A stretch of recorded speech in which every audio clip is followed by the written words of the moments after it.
राहील से प्रीत तुझे नामी, धन्य झालो आता यासी संदेह नाही, न पडे आवाही काळा हाती, ब्रह्मरस करू भोजन पंगती, संतांचे संगती सर्व काळ, धन्य झालो आता यासी संदेह नाही, न पडे आवाही काळा हाती.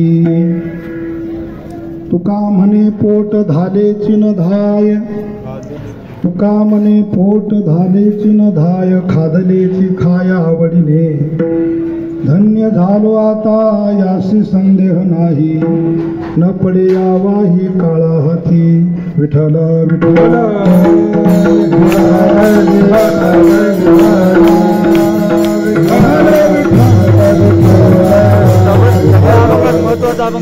योऽन्तः प्रविश्य मम वाचमिमां प्रसुप्ता, सञ्जीवयत्यखिल शक्तिधर स्वधाम्ना. अन्यांश्च हस्तचरण श्रवणत्वगादीन् प्राणान् नमो भगवते पुरुषाय तुभ्यं. महायोगपीठे तटे भीमरथ्यां वरं पुण्डरीकाय दातुं मुनीन्द्रैः. समागत्य तिष्ठन्तमानन्दकन्दं परब्रह्मलिङ्गं भजे पाण्डुरङ्गं. पाण्डुरङ्गा करो प्रथम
तया ज्ञानदीपा. नमो सद्गुरु सच्चिदानंद रूपा. नमो सद्गुरु भक्त कल्याण मूर्ती. नमो सद्गुरु भास्करा पूर्ण कीर्ती. संपाद्य ज्ञानंद विधाय भक्ति विलोकितोयेन समाधिराज. वैराग्यवंतं सुविचारयुक्तं नमामि योगं शिरसा वृन्तं. दयांचे केलिया स्मरण होय सकळ विद्यांचे अधिकरण. ते जीवंदु श्रीचरण श्री गुरुंजे ते नमस्कारो मी आता. धन्य मी मानिना पुले संचित राहिलीसे प्रीत तुझे नामी. धन्य झालो आता यासी संदेह नाही, न पडे यावाही काळा हाती. प्रस्तुत सेवेकरिता निवडलेला अभंग महान भगवत भक्त जगद्वंदनीय जगद्गुरु श्रीमंत श्री तुकोबाराय यांचा आपल्या जीवनाची कृतार्थता प्रकट करणारा चार चरणाचा बहुतेकांच्या परिचयाचा असा अभंग आहे. विठ्ठल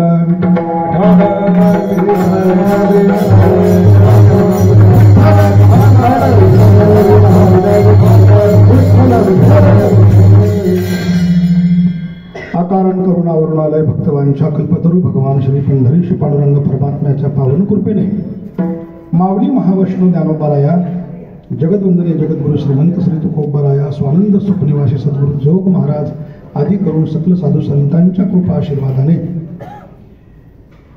आळंदी क्षेत्रामध्ये दरवर्षीप्रमाणे याही वर्षी शताब्दी वर्ष आपल्या जोग महाराज वारकरी शिक्षण संस्थेतून शताब्दी वर्षाला जे वर्ष विशेष रूपाने प्राप्त झालं, ज्यांना दोन्ही शताब्द्या प्राप्त झाल्या, संस्थेचीही शताब्दी ज्यांना प्राप्त झाली, सेवा करण्याचा योग आला, आणि महाराजांच्या पुण्यस्मरणाचीही शताब्दी ज्यांना प्राप्त झाली, असं हे चतुर्थ वर्ष 19 साली सुटलेलं. यांच्या वतीने त्यामध्ये मुख्यतः हरिभक्तीपरायण हनुमान महाराज शिंदे यांच्या संयोजनाखाली त्यांच्याच परिसरातील भाविक वृंद या ठिकाणी एकत्रित झाले आणि एक संस्थेचाच सप्ताह म्हणून या ठिकाणी त्यांनी दरवर्षीप्रमाणे चालवला. या सप्ताहाचं दुसरं एक असं निमित्त आहे की त्यांच्याच पाठाचे अतिशय गोड व्यक्तिमत्व हरिभक्तीपरायण वैकुंठवासी श्री समाधान महाराज अंजान यांचा आकस्मिक देहावसान झालं, म्हणून त्यांच्या स्मृत्यर्थ हा कार्यक्रम ही मंडळी दरवर्षी करतात. यातूनच गुरुबंधूचं काय प्रेम आहे, मित्रांचं काय प्रेम आहे हे प्रदर्शित होतं. आज समाजामध्ये अशी अवस्था आहे की आपल्या माता पित्यांचं वर्ष श्राद्ध घराला कोणी तयार नाही आहे, परंतु इथे एका आपल्या मित्राकरता, गुरुबंधू करता एवढ्या मोठ्या कार्यक्रमाचं आयोजन करणं हे विठ्ठल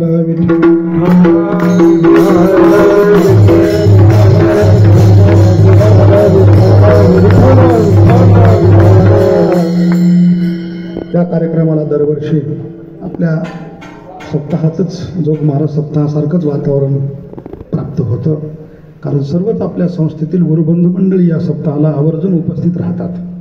त्यातल्या त्यात आज कृपा करण्याकरता गुरुवर्य परमेश्वर बाबा ते देखील या ठिकाणी उपस्थित आहेत आणि संस्थेची सर्व आजीमाजी विद्यार्थी या ठिकाणी उपस्थित आहेत. तसेच त्यांच्या परिसरातून आलेली सर्व भाविक मंडळी उपस्थित आहेत.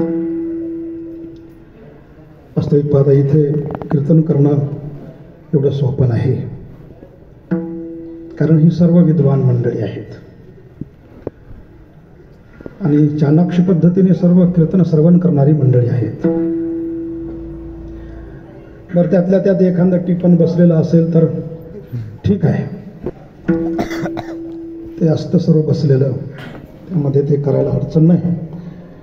पण एखादा अचानक अभंग मिळाला की मग त्यावर मात्र चिंतन करणं फार कठीण जातं.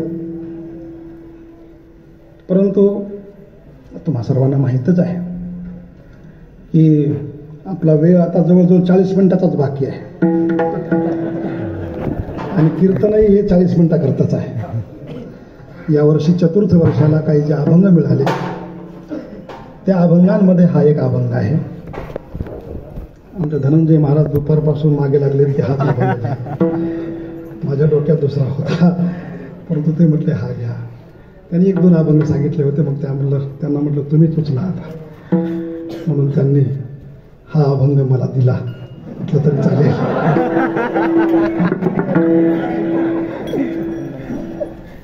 तर असतो तरी पण तुम्ही संत माझ्या कडा दिठीचा कराल बहुडा, तरी तुम्हा माने एवढा होईन मी. तुमच्या कृपेने हे निश्चितच आपल्याला काहीतरी थोडंसं फार बोलण्याचा आपण प्रयत्न करणार आहोत. अशी घ्यायची गरज नाही. एका चरणाला 10-10 मिनिटं दिले तरी चालतात, त्यात पुन्हा प्रमाण होणारच आहेत, त्यामुळे चिंतेचं काही भाग नाही आहे. असतो महाराज या अभंगातून स्वतःच्या जीवनाविषयीची धन्यता व्यक्त करतात, कृतार्थता व्यक्त करतात. दुसऱ्याच्या जीवनाविषयीची नसून स्वतःच्या जीवनाविषयीची. असे अनेक प्रमाण सापडतील की महाराज स्वतःच्या जीवनाच्या कृतार्थतेबद्दल बोलत असतात. मग त्या प्रमाणातून हे आपण मानायचं का की महाराजांच्या मुखातून काही अभिमानाचे शब्द बाहेर निघत आहेत, दर्पोक्ती होत आहे, असं आपण मानायचं का? कारण वेदाचा जो अर्थ आम्हासीच ठावा एराने व्हावा भारमात असेही काय अभंग सापडतात. धन्य आम्ही जन्मालो दास विठो वाचे असेही अभंग सापडतात. महाराज त्या ठिकाणी स्वतःला धन्यता देताना सापडतात. परंतु या ठिकाणीही कृत्यकृत्यतेचे उद्गार महाराज काढतात. तर याचा अर्थ असा नाही की ही दर्पोक्ती आहे, तर याचा अर्थ असा आहे की परमार्थाचा जेव्हा आनंद होतो तेव्हा तो आनंद साधक म्हणा तो अंतःकरणामध्ये साठवू शकत नाही.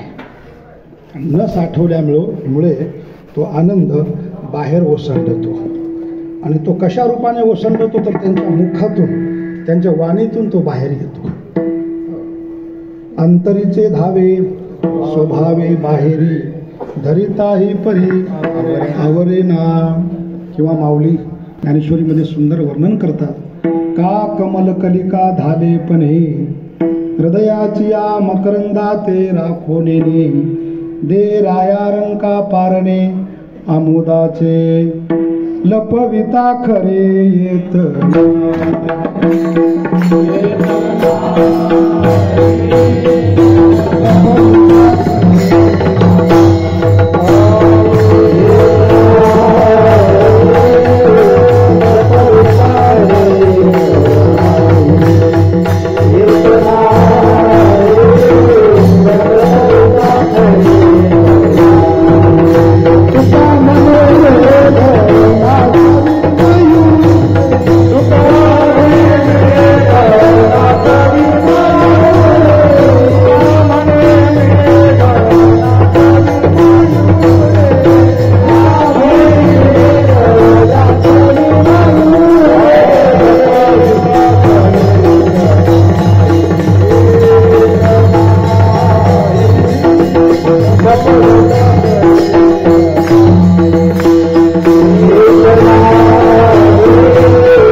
परमार्थाच्या प्राप्तीचा सिद्धीचा जो आनंद आहे तो आनंद संत या अभंगातून प्रगट करतात. असाच आनंद आपल्याला पंचदशीच्या तृप्तिदीप नावाच्या प्रकरणाच्या शेवटी देखील एका साधकाला जो आनंद झाला तो साधकही असाच प्रगट करतो. धन्योहम धन्योहम कर्तव्यम मे न विद्यते किंचित धन्योहम धन्योहम प्राप्तव्यम सर्वम अद्य संपन्नम. स्वतःला धन्यता दिलेली आहे साधकांनी. धन्य हा शब्द फक्त परमार्थामध्ये शोभतो, संसारामध्ये हा शब्द शोभत नाही. संसारात त्याला एक शब्द वापरणारे लोक वापरतात भाग्य. धन्य धन्य या शब्दाचा अर्थच आहे शब्दकोशामध्ये सुकृती पुण्यवान धन्य. ज्याच्याकडे सुकृत आहे, चांगलं कर्म भरपूर ज्यांनी केलेलं आहे आणि त्या कर्माच्या बळावर जो पुण्यवान झालेला आहे असा जो असतो तो धन्य असतो. धन्य म्हणजे कृतार्थता. तर महाराज ही धन्यता स्वतःला देत नाहीत. ही धन्यता अनेक ठिकाणी वेगळ्या वेगळ्या ठिकाणी अनेकांना धन्यता दिलेली सापडते आपल्याला. परंतु या ठिकाणी महाराज धन्यता एका अज्ञात आणि कारणाला देत आहेत. काय असतं, एखादी दुर्लभ गोष्ट, महत्त्वाची गोष्ट, विशेष गोष्ट जर सहजगत्या प्रयत्न न करताना आणि अधिकार नसताना जर प्राप्त होत असेल तर त्या गोष्टीच्या प्राप्तीची संगती लावताना अज्ञात कारण शोधावं लागतं आणि ते कारण कोणतं असेल तर ते म्हणजे प्रारब्ध. विठ्ठल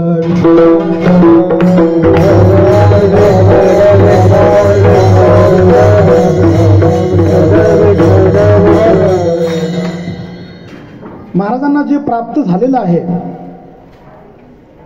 त्याची किंमत फार आहे. महाराज त्याच्या प्राप्तीकरता फार व्याकुळही होते. महाराजांनी फार प्रयत्नही त्याकरता केल्याचं सापडतं, परंतु ती गोष्ट प्रयत्न साध्य नाही हे त्यांच्या लक्षातही आलं होतं. परंतु त्यांचे प्रयत्न चालू होते आणि ती गोष्ट जेव्हा अचानक प्राप्त होते तेव्हा आणि त्यांना आनंद होणं स्वाभाविक आहे. जीवनभर महाराजांनी प्रयत्न केले, अट्टहास केला. याजसाठी केला होता अट्टहास. ज्याच्या जीवनामध्ये काही ध्येय आहे त्याला ध्येय प्राप्तीनंतर आनंद होतो. ज्याच्या जीवनात काही ध्येयच नाही त्याला ध्येय प्राप्तीचा आनंद नसतो. मामासाहेब कोटी सांगायचे. एखाद्याला आपण विचारलं, अरे बाबा ही टोपी कशा करता आहे, तर तो म्हणतो डोक्यात घालण्याकरता आहे. आणि मग डोकं कशा करता आहे, तो म्हणतो टोपी घालण्याकरता आहे. जगायचं कशा करता, म्हटले काम करण्याकरता. आणि काम कशा करता करायचं, जगण्याकरता. खायचं कशा करता, जगण्याकरता. आणि मग जगायचं कशा करता, खाण्याकरता. ज्याच्या जीवनात ध्येय ठरलेलं नाही त्यांचं जीवन हेच आहे. गुरुवर्य शांती ब्रह्म बाबा पाठामध्ये दृष्टांत सांगतात. एक मनुष्य रेल्वेच्या डब्यामध्ये घुसला. रेल्वे निघत होती, अचानक घुसला. त्याला विचारायला, तुला कुठं जायचं? तो म्हटला, मला नागपूरला जायचं. अरे मग नागपूरची ट्रेन तिकडे उभी आहे, ही मुंबईला जाणारी ट्रेन आहे, उतर यातून. तरी पण तो काही उतरायला तयारच नाही. ट्रेन निघाली. लोक त्याला पुन्हा म्हटलं, अरे बाबा ही ट्रेन मुंबईला चाललेली आहे, तुला नागपूरला जायचंय ना? तो म्हटला, काय फरक पडतो, नागपूरला गेलं तरी भिकच मागायची आणि मुंबईला गेलं तरी भिकच मागायची. ज्यांच्या जीवनात ध्येय नाही त्यांचं जीवन हे आहे. विठ्ठल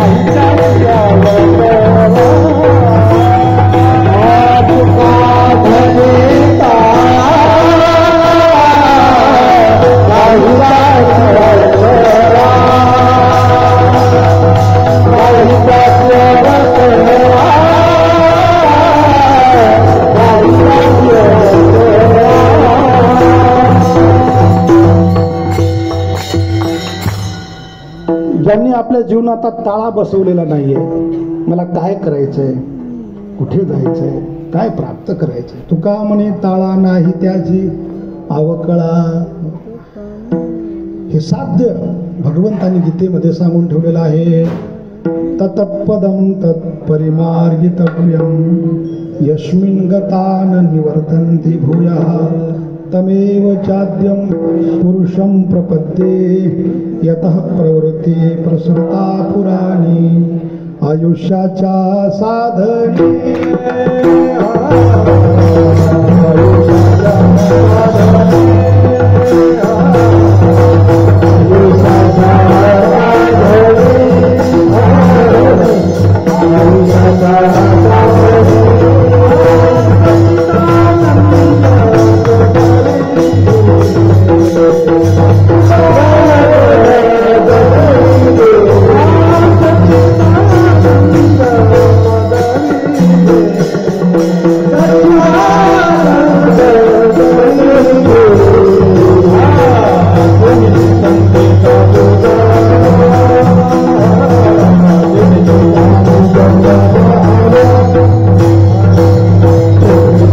Oh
मोक्ष हे साधन आहे आणि सच्चिदानंद पदवी हे साध्य आहे.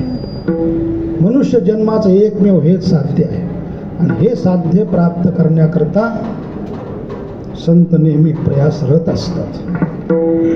परंतु प्रयत्नांना जेव्हा फळ येत नाही, आतापर्यंतही आम्ही प्रयत्न केले परंतु त्या प्रयत्नांना फळ आलं नाही. बरं, तसा आपण अधिकारही प्राप्त करू शकलो नाही. महाराज स्वतःच्या अधिकाराबद्दल अनेक ठिकाणी बोलतात. पतित पतित पतित मी तो त्रिवाचा पतित, मी तव अनाथ अपराधी, कर्महीन मतिमंद बुद्धी, तुझ म्या आठविले नाही कधी, वाचे कृपानिधी माय बापा.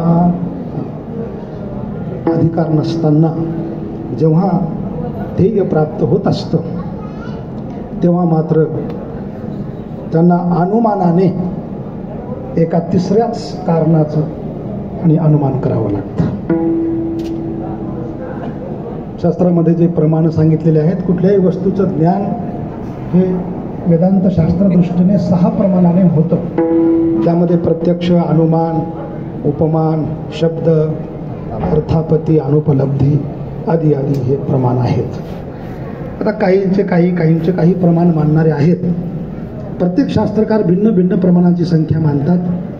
त्यामध्ये वेदांत हा 6 प्रमाण मानतो. आपल्याला त्या प्रमाणांचा विचार करायचा नाही, परंतु महाराजांनी या अभंगामध्ये अनुमान प्रमाणाचा प्रयोग केलेला आहे.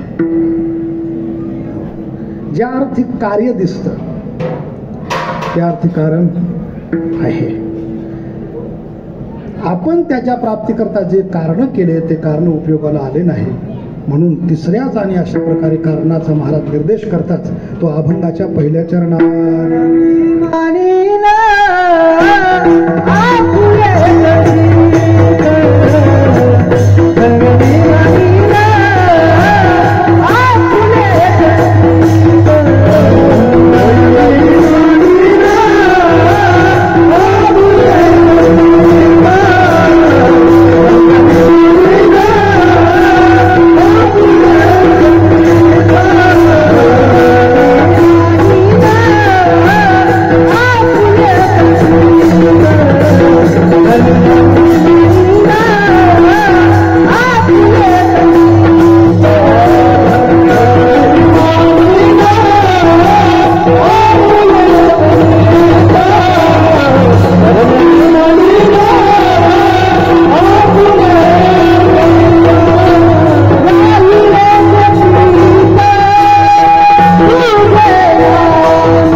संचिताला धन्यता देतात. काय झालं, या अभंगातून महाराज स्वतःशी बोलत नाहीत अथवा समाजाशी बोलत नाहीत, तर देवासोबत बोलतात. कशावरून देवासोबत बोलतात, तर या पहिल्या चरणात जे सर्वनाम वापरलेलं आहे ते द्वितीय पुरुषवाचक सर्वनाम वापरलेलं आहे. आता मराठी व्याकरणचे विद्यार्थी तर आहेतच, त्यांचा आत्ताच झालेला आहे सर्वनामाचे प्रकार. त्याच्यामध्ये पहिलं पुरुषवाचक सर्वनाम, आणि त्यामध्ये 3 प्रकार, प्रथम, द्वितीय आणि तृतीय. तर याच्यामध्ये प्रथम पुरुषवाचक सर्वनाम नसून, तृतीय पुरुषवाचक सर्वनाम नसून, द्वितीय पुरुषवाचक सर्वनाम आहे. ते कोणतं? तर तुझे पायी. आपण ज्याच्यासोबत बोलतो त्याच्याविषयी वापरणाऱ्या सर्वनामास द्वितीय पुरुषवाचक सर्वनाम असे म्हणतात. तर या सर्वनामावरून हे लक्षात येतं की तुकोबाराया हे देवासोबत बोलतात आणि देव त्यांच्या समोर उभे आहेत. राहिलीसे प्रीत तुझे नामे. आणि असं वाटतं या अभंगावरून की महाराजांच्या देवाने मुलाखत घेतली असावी. जसं एखाद्याला त्या कोण बनेगा करोडपतीमध्ये 5 करोड रुपये मिळालेत आणि मग त्याची मुलाखत एखाद्या पत्रकाराने घ्यावी की आता आपण या सर्व 5 कोटी रुपयांचं श्रेय कुणास देता. तर मग तो सांगतो माझ्या आईचे उपकार, माझ्या बापाचे उपकार, माझ्या गुरुचे उपकार. अशा प्रकारे तो त्यांना धन्यता देत असतो की त्यांनी माझ्यावर उपकार केले म्हणून हे मला आज प्राप्त झालं. मग तिथून पुढे त्याला आता तुम्ही याचा काय उपयोग करणार, कसं करणार, तुमचं काय जीवनामध्ये आहे, अशा प्रकारे त्याची मुलाखत घेतली जाते. त्याच पद्धतीची मुलाखत या पूर्ण अभंगामध्ये घेतलेली असावी असं उत्तरादाखल असं वाटतं. महाराजांचं जीवन आनंदमय झालं होतं. जीवनामध्ये तृप्ती झाली होती. सर्व सुखाने महाराज सर्व भावर झाले होते. बस आता निश्चिंतीने पावलो विसावा, कुंडलिया धावा कृष्णेच्या, अशी अवस्था झाली, तृप्ती झाली जीवनामध्ये. देव म्हटले महाराज वाह, तुमच्याकडे बघून समाधान वाटतं. कशाचं समाधान आहे म्हटले बाबा. सहज सांगितलं त्यांनी, राहिलीसे प्रीत तुझे नामी. तुमच्या नामामध्ये माझी प्रीत उत्पन्न झाली. ही सामान्य गोष्ट नाही प्रभू. खरं तर परमार्थ मार्गाला येण्याकरताच फार कष्ट आहेत. इकडे येणारा एखादाच असतो. भगवंतांनी गीतेमध्ये सांगत असताना बोललेले आहे, मनुष्यानां सहस्रेषु कश्चिद यतति सिद्धये यततामपि सिद्धानां कश्चिन् मां वेत्ति तत्त्वतः. सहस्रेषु मनुष्यानां कश्चित सिद्धये यतति. एखादाच सिद्धी करता प्रयत्न करतो आणि त्या यततामपि सिद्धानां, सहस्रेषु यततामपि सिद्धानां कश्चिन् मां तत्वतः वेत्ति. एखादाच मला तत्वतः जाणू शकतो. चालो जाणे वाटाई साविरा एखादा, चालो जाणे वाटाई साविरा एखादा,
त्या श्लोकावर लिहित असताना म्हणतात, मनुष्या पैगा मनुष्याच्या सहस्रशा माझी याची दिवसा, दिवसे करा बहुवसा माझी विरळा जाणे. एखादाच प्राप्त करतो. खरं तर पहिलं माणसाचं बुद्धी लक्षण असं आहे, माणसाने कुठलं कार्य सुरूच करू नये. हे पहिलं बुद्धी लक्षण. अनारंभो हि मनुष्यानां प्रथमं बुद्धिलक्षणं. आणि जर एखादं कार्य सुरू केलं तर मग त्याचा शेवट केला पाहिजे, हे दुसरं बुद्धीचं लक्षण आहे. आरंभस्य अंतम गमनम द्वितीयं बुद्धिलक्षणम असं म्हटलेलं आहे. तसं महाराजांनी जो परमार्थ सुरू केला त्या परमार्थाचा शेवट झाला होता. तृप्ती प्राप्त झाली होती, निश्चिंतता हाताला लागली होती. नाहीतर फार दुर्लभ गोष्ट आहे, फार दुर्लभ. पहिली तर भगवंताचं नामच मुखाला येणं फार दुर्लभ आहे बघा, सहसा येत नाही. अनेक प्रमाण आपल्याला सापडतात. माऊली तर म्हणतात, जयाचे वाचे पुढा भोजे अखंड नाम नाचतासे माझे, ते जन्म सहस्त्री ओळखीजे एक वेळ. कुठं कुठं नुसतं एक वेळ यावया, एक वेळ मुखाशी यावया असा पाठ आहे. तर हजारो जन्म जावे लागतात तेव्हा भगवंताचं नाम मुखाला येतं. आणि महाराज नाम घेणं वेगळं, नाम येणं वेगळं. बरेच नामस्मरण करणं वेगळं आणि त्या नामामध्ये प्रीती उत्पन्न होणं वेगळं. महाराजांनी सुरुवातीला नामस्मरण केलं, परंतु अनेक वेळेस महाराजांनी देवाकडे नामामध्ये प्रेम उत्पन्न व्हावं याची मागणी पण केली. देवाला महाराजांनी अनेक ठिकाणी मागितलं, ते फक्त प्रेम मागितलं. अनेक काही नाही मागणे, सुख संपत्ती राज्य चाड धने, सांकडे नपडे तुझ जेणे तुझे भक्तिविन मायन, मज भाव प्रेम दे प्रीती, गुणनाम वर्णावया स्तुती, सोडोनी विघ्ना हाती विनंती माझी परिसारी. प्रेम मागितलं. भक्तीमध्ये प्रेमाला फार किंमत आहे. साधना आणि त्या साधनात असणारं प्रेम, त्याशिवाय भक्तीचा आनंदच मिळत नाही. हो, जसं संसारामध्ये वित्त आणि परमार्थामध्ये चित्त असावं लागतं म्हणतात ना. संसारामध्ये पैसा नसेल तर त्या संसाराची काय मजा आहे. संसारात जर पैसा असेल, आकळा मोकळा, संसार आनंदाने करता येतो. आणि परमार्थामध्ये चित्त लागलं पाहिजे. ते चित्त तेव्हाच लागतं जेव्हा त्या परमार्थामध्ये प्रेम उत्पन्न होतं, प्रीती उत्पन्न होतं. नाहीतर त्या परमार्थाची कशी अवस्था होते, सासूसाठी रडे सून भाव अंतरीचा भिन्न, अशी त्या परमार्थाची अवस्था होऊन जाते. म्हणून महाराज सांगतात की प्रभू, मला असा आनंद झाला की नुसतं नाम माझ्या मुखाला येतं असं नाही, तर आज माझ्या अंतकरणामध्ये नामाबद्दल प्रीती उत्पन्न झाली, गोडी उत्पन्न झाली. आजपर्यंत मी नामस्मरण हटाने करायचो, हट्ट धरायचो, या मनाला सांगायचो मना नामस्मरण कर. परंतु हे मन त्या नामामध्ये रमत नव्हतं, रंगत नव्हतं. त्याला त्या नामाची किंमत कळत नव्हती. पण काय माझ्या पुण्याच्या राशी उदयाला आल्या सांगता येत नाही की या नामामध्ये राहिली से प्रीत तुझे नामी, नामामध्ये प्रेम उत्पन्न झालं. प्रेम म्हणजे भक्तीचं वर्म आहे. प्रेम म्हणजे भक्तीचा गाभा आहे. या प्रेमाविना भक्ती संभवू शकत नाही. अर्जुना माझे ठाई आपण पे वाचून सौरसू नाही, मी उपचारे कौ नाही ना कळेगा. पत्र पुष्प फळ भजावया मी स केवळ, वाचून आमुचा लाग निष्कळ. भक्ती तत्व येथ भक्ती एके मी जाणे. बाकी गोष्टीला आणि परमार्थामध्ये किंमत नाही, प्रेमाला किंमत आहे. आणि हे प्रेमच फार दुर्लभ आहे. नारद भक्तिसूत्रामध्ये देखील या प्रेमाची दुर्लभता सांगत असताना म्हटलेलं आहे, प्रकाशते क्वापी पात्रे, क्वचित एखाद्या पात्रामध्ये आणि हे प्रेम प्रकाशित होतं, सर्वत्र प्रकाशित होत नाही. या प्रेमाचं स्वरूपच सांगितलेलं आहे, सात्वस्मिन् परम प्रेम रूपा. सर्वच क्रिया त्याच्या करता करायच्या आणि त्याचा विस्मरण झालं की तद विस्मरणे परम व्याकुलता येते. नामाबद्दल जगद्गुरु तुकोबारायांच्या अंतकरणामध्ये अशाच पद्धतीने प्रेम उत्पन्न झालं होतं. महाराज, त्या नामाबद्दल प्रेम उत्पन्न होण्याचे काय कारण? तर नामाच्या काही विशेषता आहेत. नामामध्ये सर्व अधिकारत्व आहे, म्हणजे नाम घेण्यात सर्व अधिकारी आहेत, कोणी घेऊ शकतं. दुसरी गोष्ट, नामामध्ये सर्व साधन श्रेष्ठत्व आहे. सर्व साधनामध्ये नाम श्रेष्ठ आहे. सर्व साधनाचे भवसिंधू तरी. तिसरी गोष्ट, नामामध्ये सर्व साधन सुलभत्व आहे. सर्व साधनापेक्षा सोपं हे साधन आहे. सोपे हे साधन लाभ येतो घरा, वाचेशी उच्चारा राम हरी. म्हणून सर्व साधन सुलभत्व आहे. आणि चौथी गोष्ट, या नामामध्ये सर्वश्रेष्ठ मधुरत्व आहे. हे नाम फार मधुर आहे. महाराज सांगतात, या नामामध्ये माझं असं चित्त जडलं की वाचा मला स्वतः अनावर झाली. माझी मजा झाली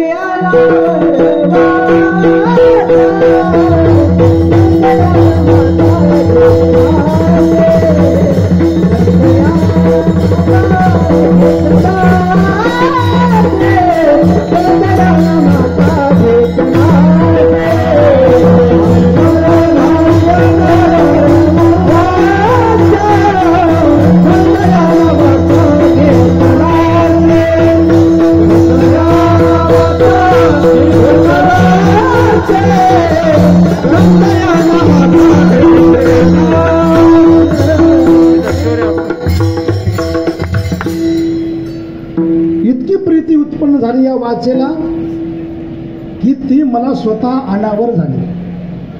मी तिला कधी कधी सांगतो की आता थांबलं पाहिजे, थोडंसं विश्राम घेतला पाहिजे, परंतु नाही. गोविंदासनी गोविंद शयनी गोविंद त्या म्हणे. जागृती, स्वप्न, सुसुप्ती, नाटक, सर्व अवस्थामध्ये दीन रजने हाची धंदा गोविंदाचे. महाराज म्हणतात की माझी इच्छा नसताना देखील आता मी तिला थोडं थांबण्याचा प्रयत्न अशा, आणि कधी कधी तर अशा अवस्थेमध्ये देखील ही वाचा चालते. असा महाराजांच्या जीवनातला प्रसंग सांगतात की महाराज एकदा अशुद्ध अवस्थेमध्ये असताना देखील त्या ठिकाणी देखील नामाचा उच्चार करत होते. इतकी नामाबद्दल प्रीती उत्पन्न झाली. त्या वाचेला इतकं नाम ते गोड लागू लागलं, इतकं गोड लागू लागलं की अमृत काय, अमृत दयास फिके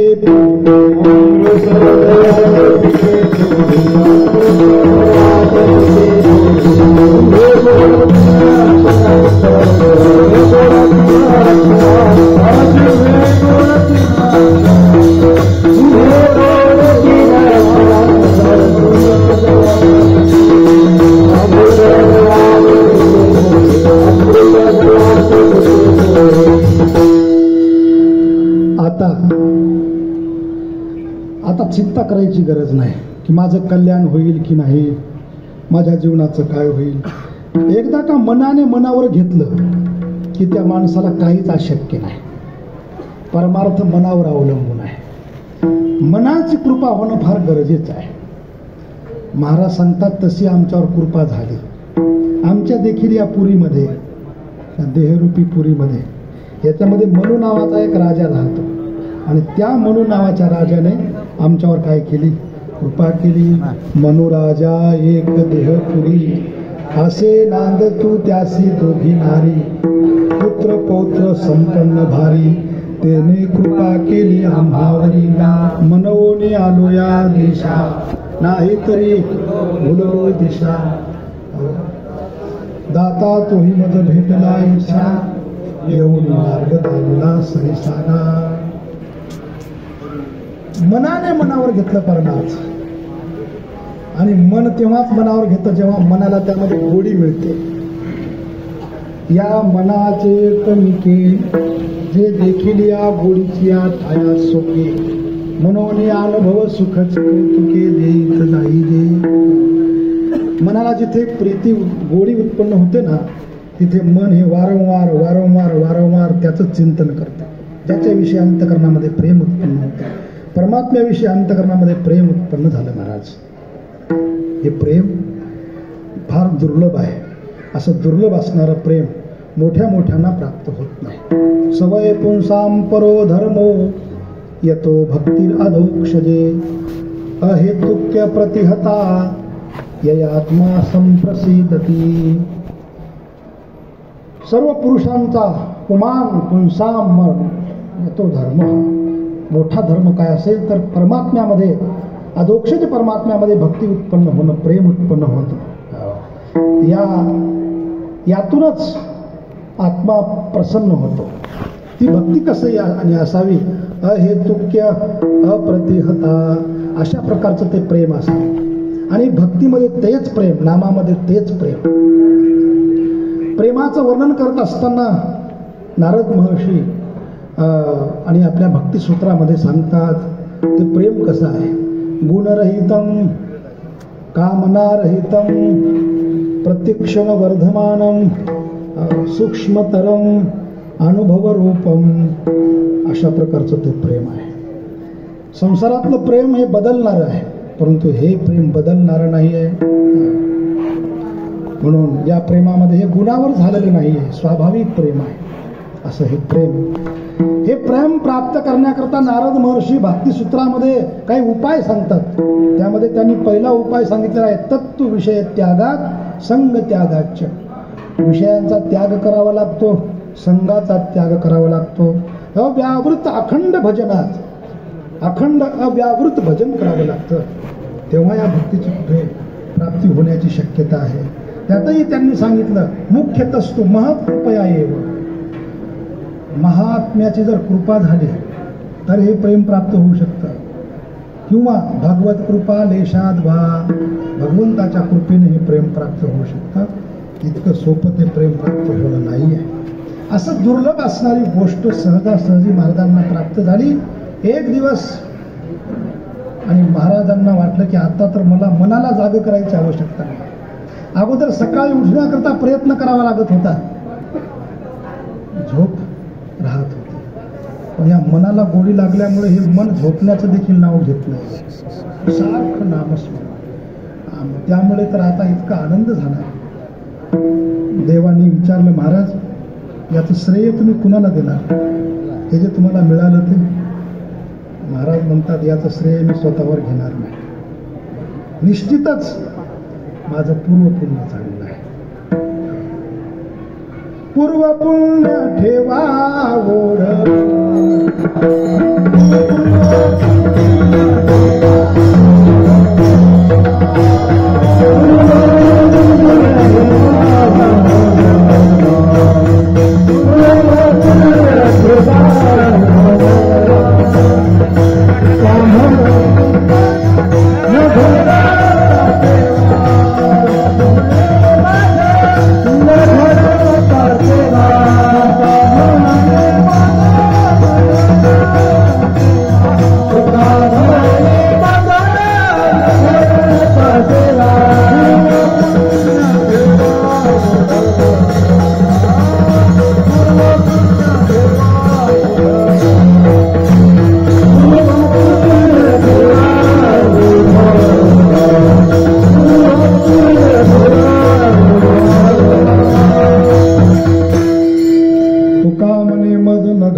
माझ्या जीवनामध्ये काही सेवा घडली नाही, परंतु पूर्वपुण्य ठेवा ओढवला. पूर्वपुण्याला महाराजांनी श्रेय दिलं.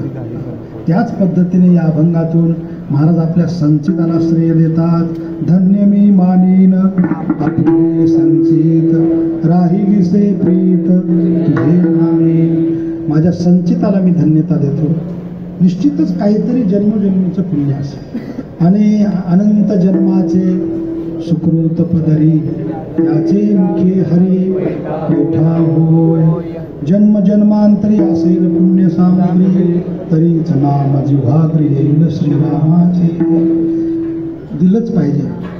बहुत सुकृताची जोडी मनोनी विठ्ठली आवडी. सुकृताला श्रेय महाराजांनी दिलेलं आहे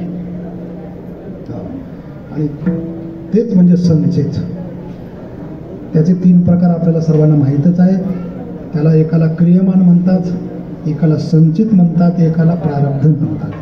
आपण जे करतोय सध्या चालू वर्तमान काळामध्ये जे क्रिया घडते त्याला क्रियमान असं म्हणतात. या क्रियमानाचं काही पाप पुण्य वगैरे संचितामध्ये जात आहे. संचित शब्दाचा अर्थच आहे सब उपसर्गपूर्वक चीय धातू आहे. चीय म्हणजे गोळा करणे. ज्याने चांगल्या प्रकारे कर्म गोळा केलेला आहे, जे जे आपल्याकडून घडलं त्यात ते गोळा झालेला आहे, त्याला संचित म्हणतात. आणि प्रारब्ध प्रकर्षेण आरब्ध, ज्याचा चांगल्या प्रकारे आरंभ झालेला आहे त्याला प्रारब्ध असं म्हणतात. विठ्ठल विठ्ठल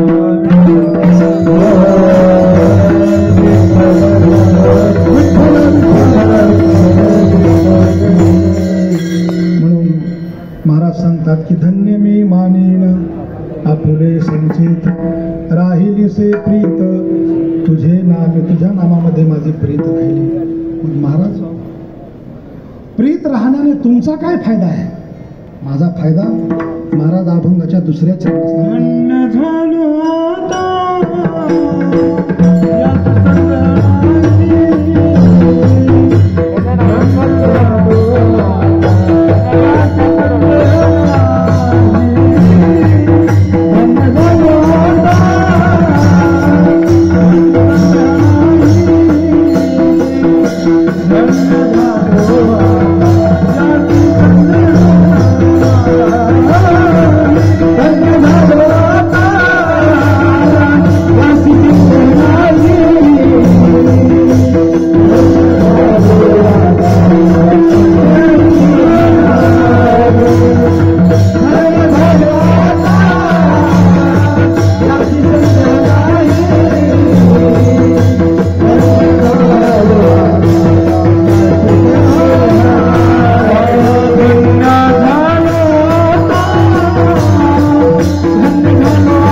महाराज म्हणतात माझी नामाबद्दल प्रीती उत्पन्न झाल्यामुळे मी धन्य झालो.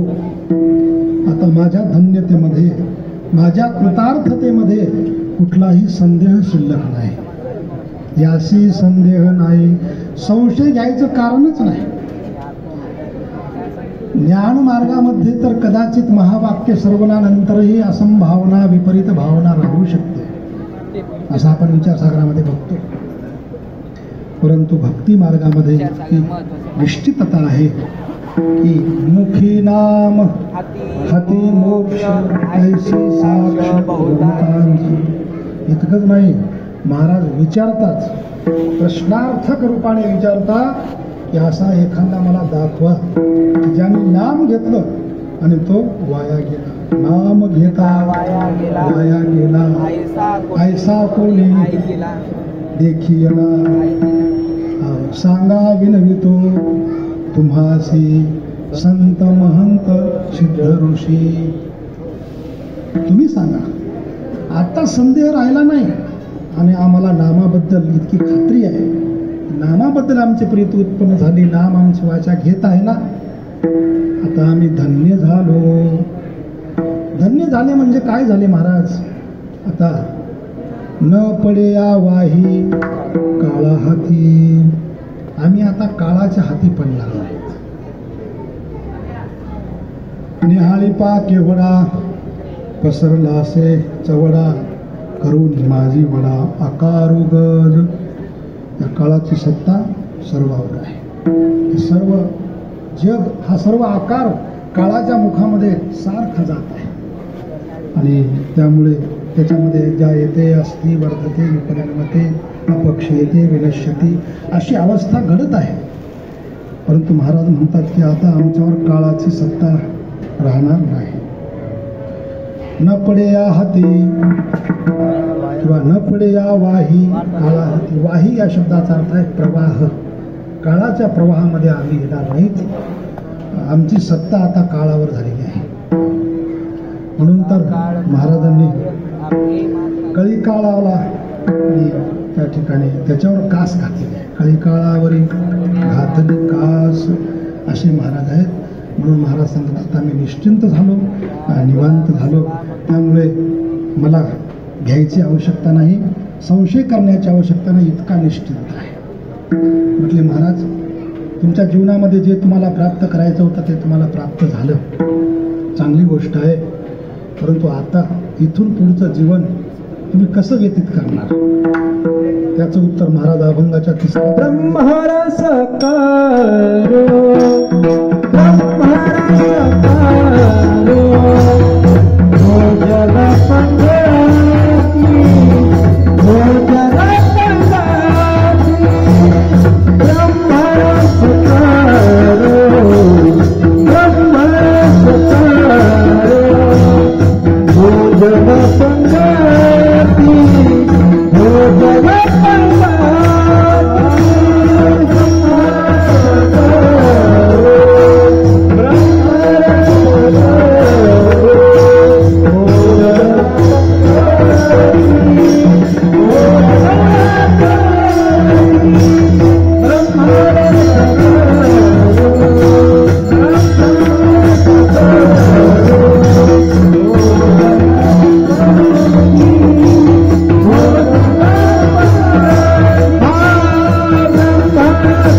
कधी सर्व काळ.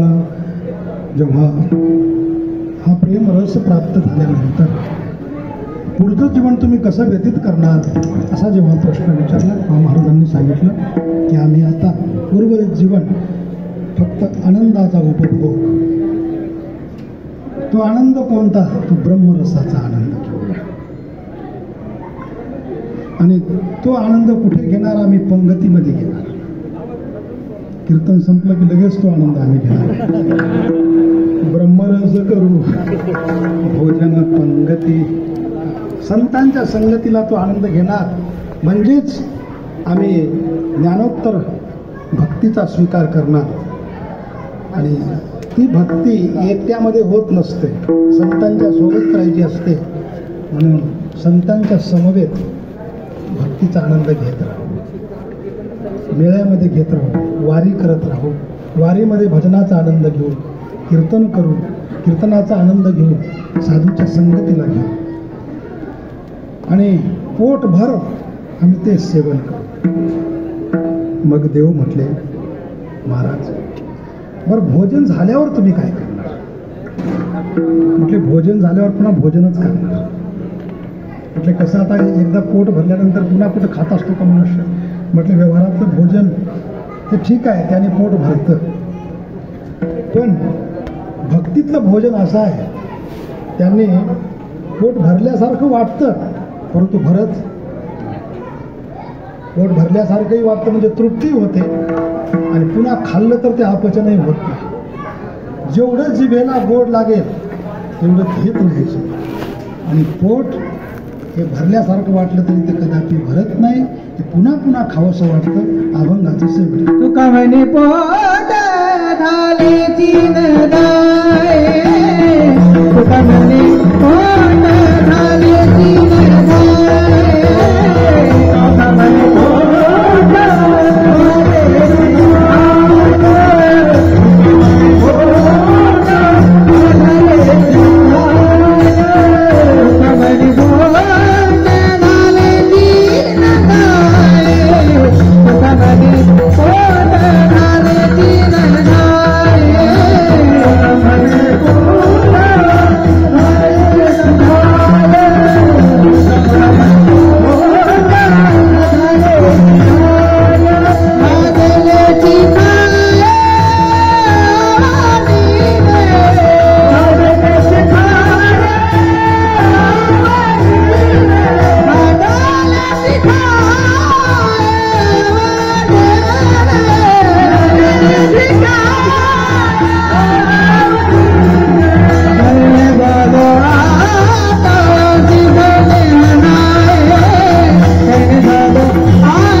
खादले जे खाय आवडीने भक्तीचा रस असा प्रकारचा आहे. विटे ऐसे सुख नोहे भक्ती रस पुरता पुरतियास सेवा या दृष्टीने हा ज्ञानोत्तर भक्ती प्रतिपादन करणारा अभंग आहे.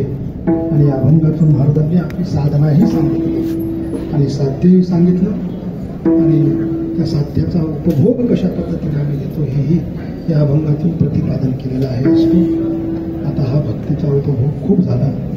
आता आपला उपभोग घेणं गरजेचं आहे.